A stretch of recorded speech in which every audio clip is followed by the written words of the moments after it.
Assalamualaikum to you all, and thank you, Alauddin Okay. sir. I don't deserve that much praising.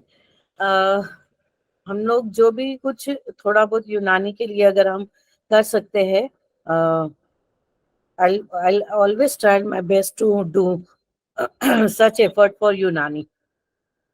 दूसरी बात, मैं sir से इख्तिलाफ करूंगी. Sir ने कहा था कि हमेशा से ये कहा जाता है कि हकीम लोगों ने अपने नुस्खे कब्र में लेकर गए और उसकी वजह से वो अपने जो कामयाब नुस्खे थे वो नहीं देते थे. तो ऐसा नहीं है. आज हमारे पास जितने भी लिटरेचर, क्लासिकल लिटरेचर जो मौजूद है किताबों की शक्ल में, और जिनसे हम अभी भी इस्तिफादा हासिल करते हैं, तो वो उन्हीं की देन है. उन्हीं हकीमों ने वो किताबें लिखी और अपना इल्म जो है हम लोगों तक पहुंचाया. तो इसलिए मैं हमेशा ये नहीं कहूंगी कि सब हकीमों ने अपने नुस्खे जो है वो कब्र में अपने साथ लेके गए. तो हमको ये चीजें जो है इसको मानना भी नहीं चाहिए. बहुत कम लोगों ने ऐसा किए होंगे, लेकिन ज्यादातर लोगों ने. आज हमारे पास अल कानून फी तिब है, शरह असबाब है, दूसरी बहुत सारी उसूल तिब है, और बहुत सारी किताबें जो कुलियात नफीसी है, जितनी किताबें हैं जिनका तर्जुमा हुआ है जो हम तक पहुंची है. अगर वो सिर्फ अपने तक रखते तो ये हम तक नहीं पहुंचती. और उसी किताबों को हम एक मतलब इंस्पिरेशन, और उसी किताबों को हम आगे लेके आज के दौर के हम साइंटिफिक स्टडीज करके जो है हम आगे बढ़ रहे हैं और उन्हीं नुस्खों को हम इस्तेमाल कर रहे हैं. तो इसलिए मुझे हमेशा इस बात से इख्तिलाफ रहता है. Now coming to the point, आज का जो टॉपिक है, मैं आप सबसे माजरत चाहती हूँ कि अलाउद्दीन सर काफी दिनों से कह रहे थे मुझसे कि हम एक टॉक रखेंगे या डिस्कशन रखेंगे, लेकिन मेरे चूंकि कॉलेज के कुछ काम थे, एकेडमिक काम जो पेंडिंग थे, and I was busy winding them up. तो इसलिए आज का ये लेक्चर मैंने कहा था ठीक है आज मैं लेक्चर लूंगी. ये लेक्चर आज का हो सकता है आप लोगों को थोड़ा सा अधूरा लगे. अगेन इसकी वजह यह है कि मैं जिस तरह अपने प्रेजेंटेशन तैयार करती हूँ, it is not up to the mark from my point of view, लेकिन फिर भी मैंने कोशिश की हूँ कि मैं इसको पूरा कर सकूं, क्योंकि मैं रात में 2 बजे आई हूँ बॉम्बे से. लेकिन फिर भी मैंने चूंकि कमिटमेंट दिया था सर से कि मुझे ये लेक्चर लेना ही है, और ये बहुत बर्निंग टॉपिक है आज का. जैसे कि आप लोगों को मालूम है, कोगुलोपैथीज के बारे में ज्यादा बातें हो रही है, या ब्लड क्लॉटिंग के बारे में ज्यादा बातें हो रही है आजकल, और खास करके वैक्सीन के बारे में, कोविशील्ड के बारे में. या ये कहा जा रहा है कि एस्ट्राजेनेका जो कंपनी है उसने ये एक्सेप्ट किया है कि उनकी वैक्सीन में के कुछ साइड इफेक्ट्स है, और one of the rarest side effect can be coagulopathies. और कुछ लोगों का ये मानना है कि जो सडन डेथ्स जो हो रही है, अभी उसका कुछ मतलब साइंटिफिक डेटा हमारे पास नहीं है, लेकिन ऐसा माना जाता है कि ये जो सडन डेथ्स हो रही है, इट कुड बी, और the coagulopathies can be one of the cause of the, you can say, vaccine, side effects of vaccine. तो इसलिए मुझे ऐसा लगा कि इस टॉपिक पर बोलना चाहिए. और आई नो कि हम सब ने ब्लड कोगुलेशन पढ़े हैं, लेकिन ज्यादातर लोग ब्लड क्लॉटिंग फैक्टर्स जो है वो हम भूल गए हैं. What is the role of blood clotting, वो हम भूल गए हैं. अ, एक एक मुझे रिक्वेस्ट है, doctor Mohammad Kasim sir. Doctor Mohammad Kasim sir, अगर आप मुझे सुन रहे हो तो प्लीज आप आपका जो ये है कैमरा जो है वो थोड़ा सा सही कीजिए, क्योंकि वो मतलब आपके घर के पूरा इंटीरियर या पूरे जो है उसको, आपकी प्राइवेसी को वो ये कर रहा है, डिस्टर्ब कर रहा है. So I request doctor Mohammad Kasim sir, so to please your video, और you can say shut down your camera, because हम लोग बहुत सारे लोग यहाँ पर ये वीडियोस देख रहे हैं. तो I think it is not good.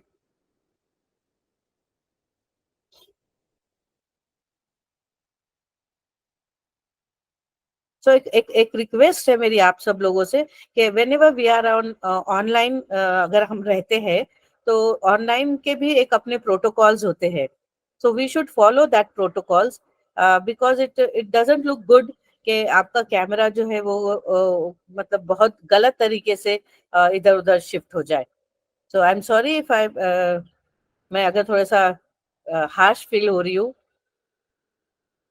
Okay, so let's begin our topic. I'll share my screen with you all people. So our today's topic is blood coagulopathies and can Unani herbs offer any help? So of course we are having very good combinations of nuskhas and single herbs also.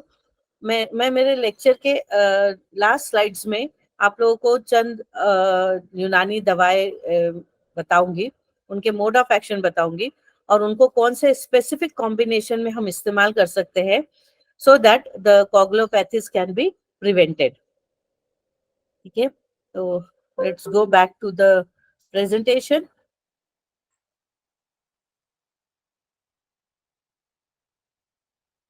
आप लोगों को screen नजर आ रही है? Hello hello. Yes yes yes. ठीक है, तो यहाँ पर ठीक है जी, यहाँ पर अभी आप लोगों ने बहुत सारे लोगों ने यूट्यूब पर या न्यूज़पेपर वगैरह में पढ़ा होगा कि जो वैक्सीन है उसके कितने साइड इफेक्ट्स है. तो यहाँ पर मैं सिर्फ आप लोगों से दो मतलब लिंक शेयर कर रही हूँ. एक है corona vaccine side effects, BBC Hindi का ये था यूट्यूब पर, और बहुत ब्यूटीफुली उस एंकर ने जो है एक्सप्लेन किया है कि what are the corona vaccine side effects और क्या सही में जिन लोगों ने वैक्सीन ले लिए हैं उन्हें डरना चाहिए कि उनके खून जो है वो ब्लड क्लॉटिंग शुरू हो जाएंगे. और दूसरा है बहुत पॉपुलर है रविश कुमार, और उनका ये ऑफिशियल यूट्यूब चैनल्स पे उन्होंने एक ये कहा था, टीके का डिबेट बड़ा है या मुस्लिम आबादी का, वैक्सीन वर्सेस मुस्लिम पॉपुलेशन. तो उन्होंने इस कहना चाहिए इस अपने यूट्यूब के इसमें उन्होंने हमको बताया था कि यहाँ पर देखिए मैंने कुछ उसके क्लिप्स निकाली हूँ बीबीसी न्यूज के.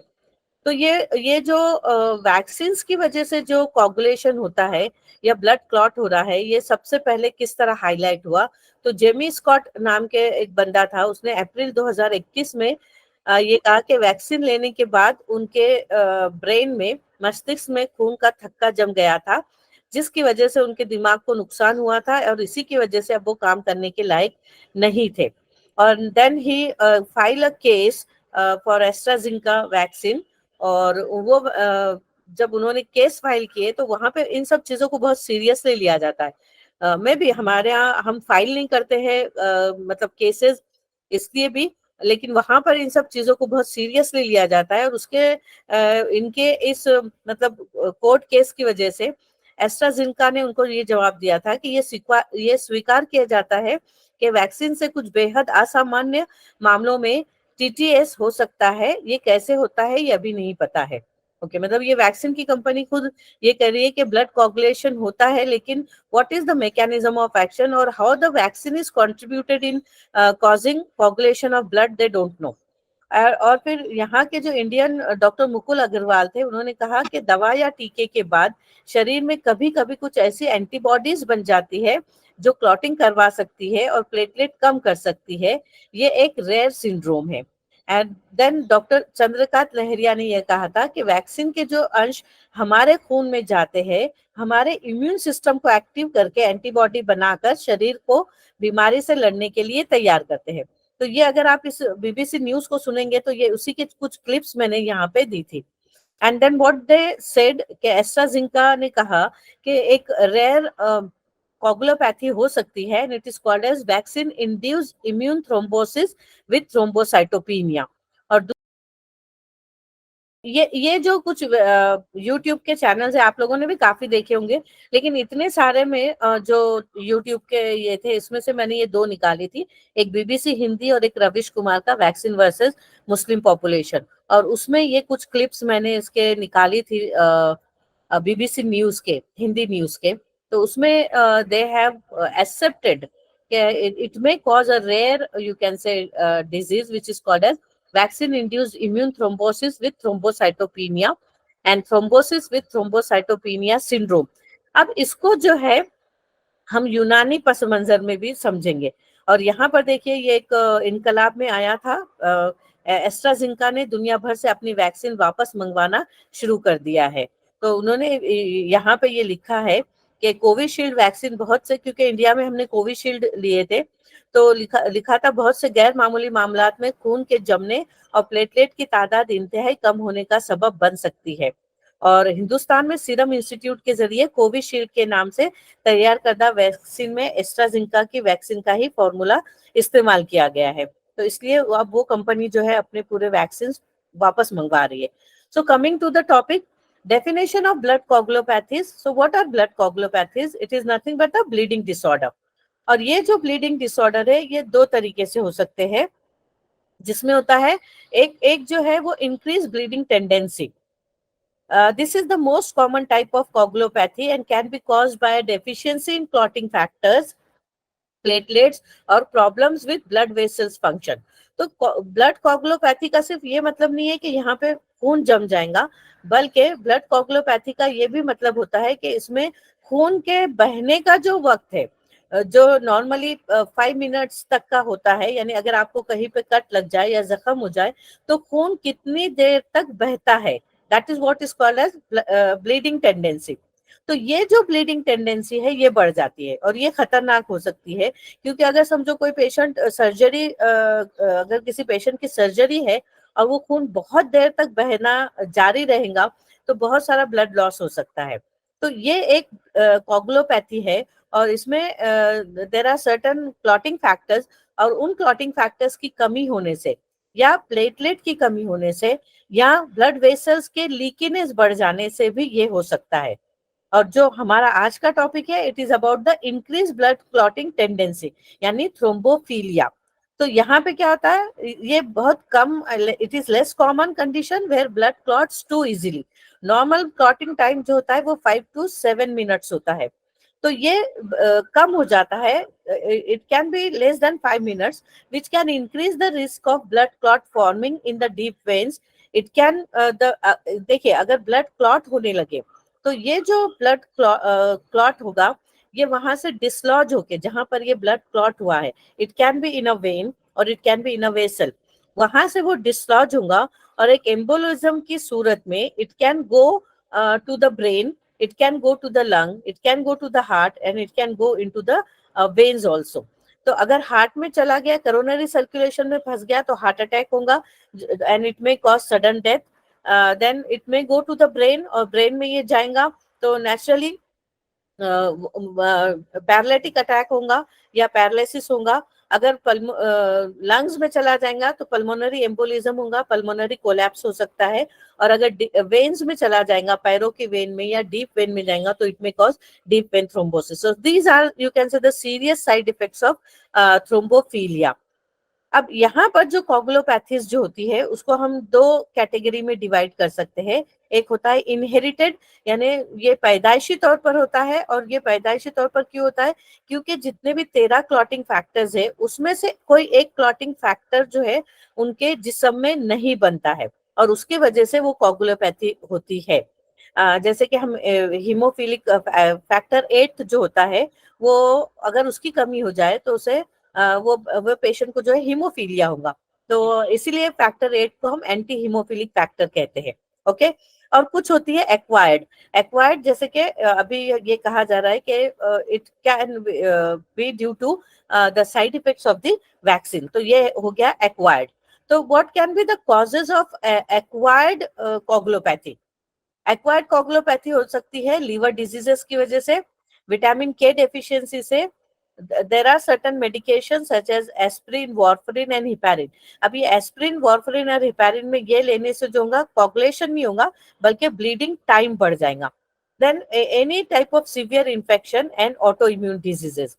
तो यहाँ पर मैं आप लोगों को थोड़ा सा मतलब फिजियोलॉजी की तरफ लेकर जाना चाहूंगी, क्योंकि अगर हम ये नहीं समझेंगे तो हमको जो हम जो ये कहते हैं कि,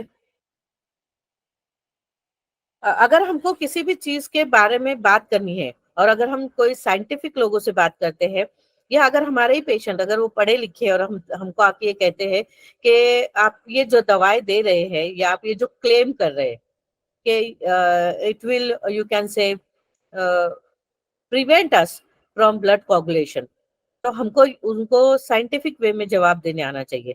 हम यूनानी कंसेप्ट को बता सकते हैं, लेकिन बहुत सारे लोग कहते हैं कि ठीक है वो उनको यूनानी फिलोसफी या उसमें इंटरेस्ट भी नहीं होता है।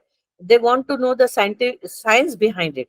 तो यहाँ पर चूंकि हमने फिजियोलॉजी भी पढ़े हैं, तो इसलिए मैं आपको ये बताना चाहती हूँ कि जो हमारी यूनानी दवाएं हैं, अगर हम उस पर रिसर्च हो चुकी है ऑलरेडी, हमको सिर्फ वो पेपर मतलब ढूंढना है और वो एक पजल के तौर पे उसको हमको सॉल्व करना है और उसको इनकॉर्पोरेट करना है इन यूनानी फिलोसफी। तो यहाँ पर मैं जो बताऊंगी आपको वो मॉडर्न साइंटिफिक रिसर्च जो हुई है, जो मैं दवाएं बताऊंगी, 3-4 ही दवाएं हैं, उन पे जो मॉडर्न रिसर्च हुई है and how they prove that the scientific studies they have proved that the all these herbs are liver protective। तो जब हम उनको यूनानी फिलॉसफी के साथ अगर हम उनको साइंटिफिक बेस भी बताएंगे तो वो ज्यादा और अच्छे से कन्विंस हो जाएंगे। ओके, तो इसलिए मैं आप लोगों से ये शेयर करना चाह रही हूँ कि जैसे हम सबको मालूम है कि ब्लड में प्लाज्मा होता है और फॉर्म्ड एलिमेंट्स होते हैं। अब जब हम ब्लड कोगुलेशन की बात करते हैं तो उसमें दो चीजें बहुत इंपॉर्टेंट रोल अदा करेंगी। पहला जो है प्लाज्मा पार्ट, प्लाज्मा का ये प्रोटीन वाला पार्ट। क्योंकि आप देखिए क्या कहा जाता है कि इंसान वैक्सीन क्यों लेता है, वैक्सीन लेने से एंटीबॉडीज प्रोड्यूस होते हैं और एंटीबॉडीज का अगर आप केमिकल नेचर देखोगे तो वो प्रोटीन्स होते हैं। ओके, तो यहाँ पर आप देखेंगे प्लाज्मा में प्रोटीन पार्ट सबसे ज्यादा होता है, मतलब वाटर के बाद अगर हम देखेंगे तो 7 to 8% प्रोटीन्स होते हैं। ओके, एंड फॉर्म्ड एलिमेंट जो 45% होता है उसमें आरबीसी एंड थ्रोम्बोसाइट्स होते हैं, यानी ब्लड प्लेटलेट होते हैं। तो ब्लड कोगुलेशन में आरबीसी का रोल क्या होता है कि वो सिर्फ एक जगह आके इकट्ठा हो जाते हैं, हम इसे कहते हैं एग्लूटिनेशन या एग्रीगेशन ऑफ आरबीसी। और थ्रोम्बोसाइट का काम क्या होता है, थ्रोम्बोसाइट जब लिबरेट होते हैं यानी सॉरी जब डिसइंटीग्रेट होते हैं तो उनसे कुछ जो है वो प्रोटीन खारिज होते हैं और ये प्रोटीन जो है वो ब्लड कोगुलेशन में मदद करते हैं, यानी थ्रोम्बोप्लास्टिन रिलीज होता है और ये थ्रोम्बोप्लास्टिन जो है फिर वो आरबीसी को और दूसरे प्लेटलेट को और इकट्ठा करता है और इस तरह ब्लड क्लॉट होता है। तो यहाँ पर हमको लीवर प्रोटेक्टिव या लीवर के फंक्शंस को इम्प्रूव करने वाली दवाएं देनी चाहिए। So why we should give those medicine, those Unani medicine, those work wonderfully on liver or they improve the liver function or they are hepatoprotective। ठीक है, तो यहाँ पर देखिए ये 13 फैक्टर्स है। ओके, इसमें फैक्टर फर्स्ट है fibrinogen, prothrombin, tissue factor, calcium ions, labile factor, proconvertin, anti haemophilic factor जो मैंने कहा था फैक्टर 8 है, then Christmas factor, Stewart Prover factor, plasma thromboplastin, Hegman factor, fibrin stabilizing factor। Okay, so यहाँ पर ये जितने भी फैक्टर्स है उनका हर एक का एक बहुत स्पेसिफिक फंक्शन है इन ब्लड क्लॉटिंग मैकेनिज्म। आपने हमने क्या पढ़ा था कि ब्लड क्लॉट जो होता है वो 4 स्टेप्स में हो जाता है। ओके, और ये 4 स्टेप्स क्या होती है कि whenever there is a tissue damage या ब्लड वेसल जब डैमेज होती है तो ब्लड जो है होता है वहां पे ऊज होता है और ये प्लेटलेट्स क्या करते हैं, प्लेटलेट थ्रोम्बोप्लास्टिन रिलीज करते हैं और उसकी वजह से क्या होता है एग्रीगेशन होता है प्लेटलेट का और प्लेटलेट का एग्रीगेशन होता है तो और प्लेटलेट टूटते हैं और प्लेटलेट टूटने से और थ्रोम्बोप्लास्टिन रिलीज होता है और ये थ्रोम्बोप्लास्टिन प्रोथ्रोम्बिन को थ्रोम्बिन में कन्वर्ट करता है और थ्रोम्बिन जो है वो फाइब्रिनोजिन को फाइब्रिन में कन्वर्ट करता है और इस तरीके से ये ब्लड क्लॉट हो जाता है। लेकिन ये जो स्टेप है ये इतनी सिंपल स्टेप नहीं है। ओके, यहाँ पर ये पाथवे है और ये पूरे के पूरे क्लॉटिंग फैक्टर्स है और ये क्लॉटिंग फैक्टर्स जो होते हैं ब्लड में इनएक्टिव हालत में रहते हैं और जब कभी भी टिश्यू डैमेज होता है या कोई एक ऐसा फैक्टर जो एक हम कहेंगे स्टिमुलेंट के तौर पे काम करता है, तो यहाँ पर स्टिमुलेंट क्या हुआ, वैक्सीन से जो एंटीबॉडीज बनी और वो एंटीबॉडीज जो है वो क्या कर रही है, वो एक्टिवेट कर रही है इस कैस्केड को। और ये कैस्केड क्या करता है, फिर फैक्टर 12th जो है वो फैक्टर 9th को एक्टिव करता है, फैक्टर 9th फैक्टर 10th को एक्टिव करता है, और फैक्टर 10th जो है फैक्टर 5th को एक्टिवेट करता है, और इस तरीके से ये पूरा ब्लड जो है वो क्लॉट हो जाता है। Okay, so what is the role of then liver? Liver जो होता है वो चीफ साइट है फॉर ब्लड कोगुलेशन। आप हमेशा ये याद रखो कि हम यूनानी में देखिए हमेशा ये कहा गया है कि जिगर की इस्लाह की जाए, और इसकी बहुत बड़ी वजह है जिगर की इस्लाह की जाए। ये हमेशा किताबों में लिखा है, और जब हम नोट्स लिखते थे क्लास में तो हम ये लिखते थे कि जिगर की इस्लाह की जाए। तो जिगर की इस्लाह करना क्यों जरूरी है? क्योंकि ये जितने भी 13 क्लॉटिंग फैक्टर्स है, most of them they are protein in nature. Okay, and because of they are protein in nature, most of them they are synthesized in the liver. इनका मतलब जो सिंथेसिस होती है ये कहाँ पर बनते हैं? लीवर में बनते हैं। So the liver plays a very critical role in ensuring proper blood clotting by acting as a major production site. Okay, तो अगर लीवर डैमेज होता है ड्यू टू एनी रीजन, यहाँ पर लीवर को डैमेज करने वाला जो एक फैक्टर है, it could be, I am saying it could be a vaccine, और it could be an antibody, and that antibody can damage the cell wall of the hepatocyte. Okay, तो यहाँ पर देखेंगे आप, और उससे क्या होगा, इन्फ्लेमेटरी कंडीशन पैदा होंगी, और लीवर जो है वो it can become hyper active, और हाइपर एक्टिव होने से ये जो क्लॉटिंग फैक्टर है ये ज्यादा तादाद में बनेंगे, और उनके नतीजे में once they will get activated blood clotting mechanism शुरू होगा। ये मेरी हाइपोथेसिस है। ओके, और ये हाइपोथेसिस जो है मतलब ये फिजियोलॉजी बेस्ड है, based on the function of the liver cells. Okay, so यहाँ पर देखेंगे आप, मैंने लिखा है कि the liver plays a very critical role in ensuring a proper blood clotting by acting as the major production site for the blood clotting factor. और यहाँ पे कौन कौन से मतलब हिपैटोसाइट्स जो है वो कौन कौन से फैक्टर को बनाता है? Fibrinogen, prothrombin, factor 5th 7th 9th 10th 11th 12th, ये तमाम फैक्टर्स को बनाता है। विटामिन के को बनाता है। आप देखेंगे कि जब बच्चा पैदा होता है ना तो उसको सबसे पहले विटामिन के दिया जाता है। जैसे ही बच्चा पैदा होता है in the labour room itself उसको विटामिन के देते हैं, क्योंकि न्यूबॉर्न बेबी का लीवर जो होता है वो इमैच्योर होता है, एंड वो जो है उतना ज्यादा विटामिन के का प्रोडक्शन नहीं कर सकता है। तो इसलिए जो है फॉर प्रॉपर एक्टिवेशन, अगर विटामिन के की डेफिशिएंसी हो जाएंगी तो प्रोथ्रोम्बिन नहीं बनेगा, और उसके नतीजे में ब्लड क्लॉटिंग मैकेनिज्म जो है वो डिफेक्टिव हो जाएगा। ओके, सो विटामिन के डिपेंडेंस में several clotting factors like second 7th 9th and 10th they rely on vitamin K for proper activation. So here the liver also plays a part of by producing bile salts which are crucial for vitamin K absorption from the intestine. तो bile salts की मौजूदगी में vitamin के आंतों के जरिए जज्ब होगा, और फिर उस विटामिन के का जो रोल होता है वो एक्टिवेशन के लिए होता है। कौन से factor? Second 7th 9th and 10th। देखिए ये आप लोगों को बहुत टेक्निकल लग रहा होगा, बहुत बोर हो रहा होगा, लेकिन अगर हमको स्पेशलिस्ट बनना है तो हमको ये पूरी बारीकियां जानना जरूरी है। ओके, सो इन समरी अगर मैं कहूँ तो the liver acts as a factory for producing the essential machinery that body needs for proper blood clotting. तो यहाँ पर क्या हो रहा है, हमको उसका बेसिक फंक्शन मालूम हो गया लीवर का, कि it is the liver cells they synthesise all the crucial और all the necessary blood clotting factors. अब due to any injury or due to stress to the liver cells, they become hyperactive and they start producing these clotting factor in abnormal quantity. And because of that, the blood clotting mechanism starts in the body और blood clot होना शुरू हो जाता है। Okay, अब मैं आप लोगों को नेक्स्ट स्लाइड्स बताती हूँ। अब यहाँ पर ये जो नुस्खा है ये एक मतलब हम कहेंगे मुजर्रब नुस्खा है, और हमने इसके लिवर प्रोटेक्टिव फंक्शन बहुत अच्छे देखे। बहुत कम स्टडी की हूँ मैंने, चंद पेशेंट पर ही, लेकिन मुझे इसके बेहतरीन रिजल्ट्स मिले हैं, इसलिए मैं ये नुस्खा जो है आप लोगों से शेयर कर रही हूँ। तो इसमें एक दवा जो है वो कुटकी है, आप लोग बहुत सारे लोग इस्तेमाल करते होंगे।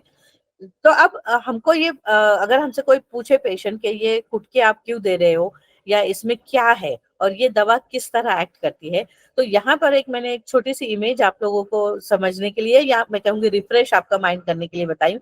कैसे for example these are the hepatocytes, okay. और यहाँ पर देखिए ये सेल मेम्ब्रेन है, ओके, और ये साइनोसाइडल सेल्स है। तो कुटकी का जो मोड ऑफ एक्शन है वो क्या है, लीवर सेल मेम्ब्रेन स्टेबलाइजेशन करता है, यानी ये जो लीवर सेल जो हिपैटोसाइट्स होते हैं उनकी सेल मेम्ब्रेन को ये बरकरार रखता है। So it may help protect liver cell by stabilising their outer membranes. This makes it harder for toxins to enter the cells and damage them. यहाँ पर the antibodies which are produced by the you can say any vaccination, sometime it may not be suitable for the body। आप देखते हो कि vaccine लेने के बाद बहुत सारे लोग कोलैप्स हो जाते हैं, तो ये इस वजह से भी हो सकता है कि वो जो एंटीबॉडीज है वैक्सीन के, they are acting as a toxins for that person and they are damaging the liver cell membrane.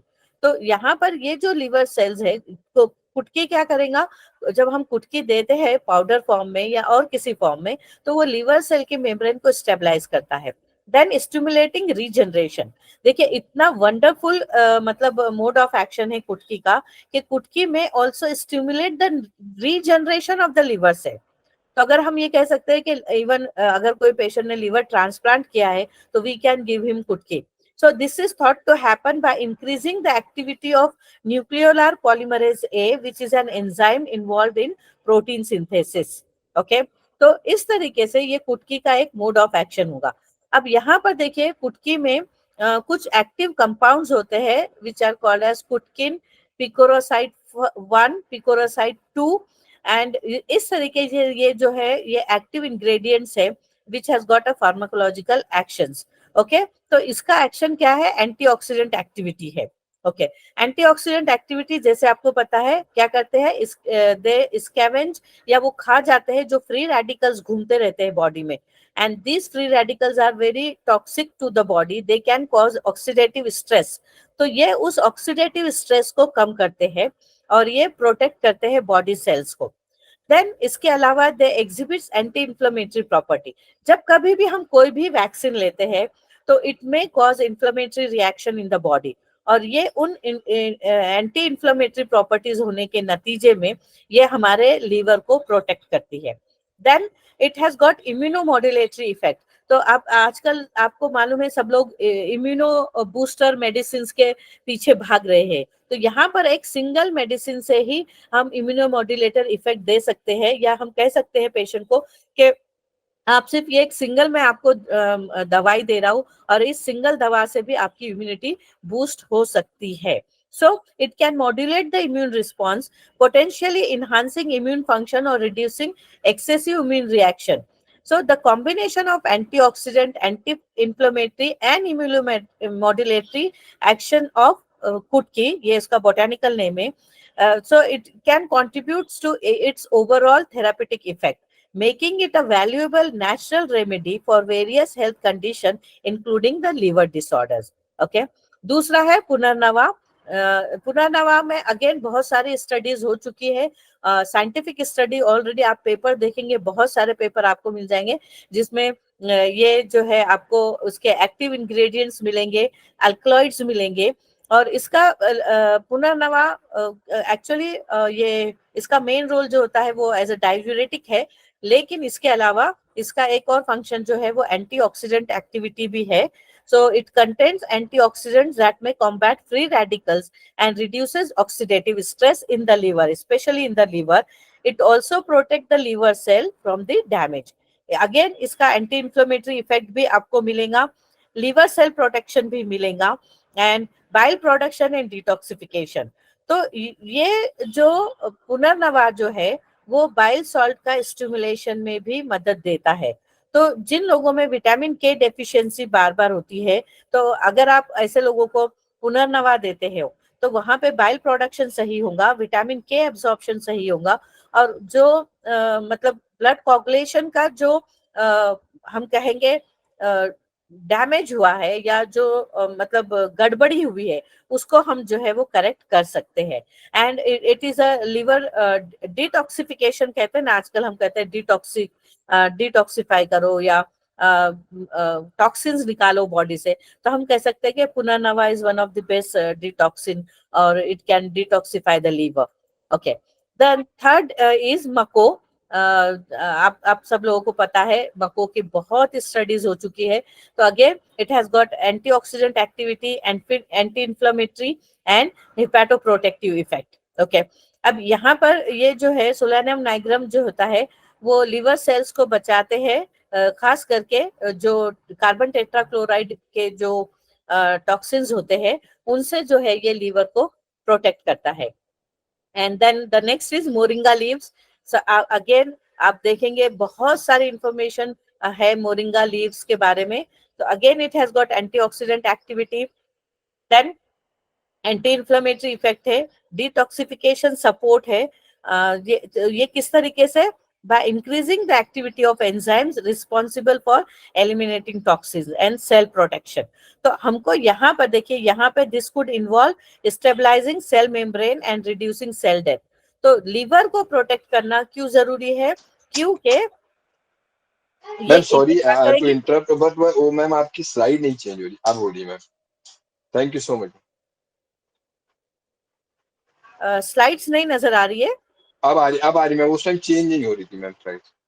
Okay, तो ठीक है, ये मोरिंगा लीव्स है। अब मैं आपको लोगों को ये नुस्खा शेयर कर रही हूँ कि कितनी क्वांटिटी में आप लोगों को क्या लेना है। तो यहाँ पर आप देखेंगे कुटकी जो है आपको 2 पार्ट लेना है, पुनर्नवा 1 पार्ट लेना है, मको 1 पार्ट लेना है, और मोरिंगा लीव्स 1 पार्ट लेना है। ये कोई मतलब क्लासिकल नुस्खा नहीं है, किताबों का नहीं है, ये हमारा अपना बनाया हुआ है। और इसको हम लोग एक पाउडर बना लेते हैं, फाइन पाउडर, और इसका डोज जो है वो 3 से 5 ग्राम ऑन एम्प्टी स्टमक देना है, और शाम में 7 बजे देना है। यानी पेशेंट अगर 9 बजे या 10 बजे खाना खाते हैं, रात का खाना, तो हमको ये कहना है कि वो शाम के वक्त ले ले जब वो खाली पेट होंगे। तो ये एक बेहतरीन नुस्खा है फॉर लिवर प्रोटेक्शन, या any any sort of liver, मतलब हम इसे अक्सीर जिगर कह सकते हैं कि ये एक देना है। अब ये तो हो गया लिवर प्रोटेक्शन के बारे में। अब अगर कोई हमसे ये कहे कि उनको ये डाउट है या डर है कि उन्होंने वैक्सीन ले लिए है और उनके बॉडी में कोगुलेशन शुरू हो गया है या माइन्यूट ब्लड कोगुलेशन शुरू हो गया है which can not be detect, और वो खौफ है और उसको हमको अगर दूर करना है, तो एक छोटा सा घरेलू नुस्खा है जो हम पेशेंट से कह सकते हैं कि दे कैन टेक इट, और उससे उनको बहुत फायदा होगा इंशाल्लाह। ये एक और नुस्खा है, हाँ, यहाँ पर ये मैं शेयर कर रही हूँ आपसे। This you can ask to your patient, और मुझे यकीन है आप लोग, बहुत सारे लोग कहते भी होंगे पेशेंट से। इसमें हमको लहसुन लेना है, लहसुन के ओनली 2 क्लव, दो लहसुन की जुए, लौंग लेना है 2, और दालचीनी लेना है 1 आधा इंच का टुकड़ा, 1 कप पानी, बहुत गर्म मतलब जोश वाला पानी लेना है, और 1 कप पानी, और उसमें ये चीजों को इन्फ्यूज करना है, डाल देना है, और ढक के रख देना है ओवरनाइट। ठीक है, नेक्स्ट मॉर्निंग हमको पेशेंट को कहना है कि एम्प्टी स्टमक वो लहसुन, लौंग और दालचीनी चबा के खाना है, और वो पानी पी लेना है, और आधे घंटे के बाद नाश्ता करना है। और ये जो है 3 से 4 महीने वो ले सकते हैं। अब हो सकता है कि ये थोड़ा सा पंजेंट लगे या तीखा लगे, क्योंकि एम्प्टी स्टमक लेना है, लहसुन का भी टेस्ट वैसा थोड़ा सा पंजेंट होता है, और लौंग तेज होती है, तो हम ये कह सकते हैं कि they can add a little bit of honey चबाते वक्त। और ये तो हुआ मतलब एक देसी घरेलू नुस्खा। दूसरा है कुश्ता कुश्ता हड़ताल। तो कुश्ता हड़ताल प्योरेस्ट फॉर्म में होना चाहिए, ये मतलब प्योर कुश्ता हड़ताल ही होगा। तो ये जो है ये 20 मिलीग्राम देना है, इसको मुनक्का जो होता है उसका बीज निकाल के उसमें रखना है और पेशेंट से कहना है एम्प्टी स्टमक वो ये स्वेलो कर ले। तो मेरी एक छोटी सी कोशिश थी कि जो एकदम रिसेंट मतलब एक कहना चाहिए एक तूफान सा है इंटरनेट पर। यस, किसी ने लिखा है ma'am can it be taken in any temperament.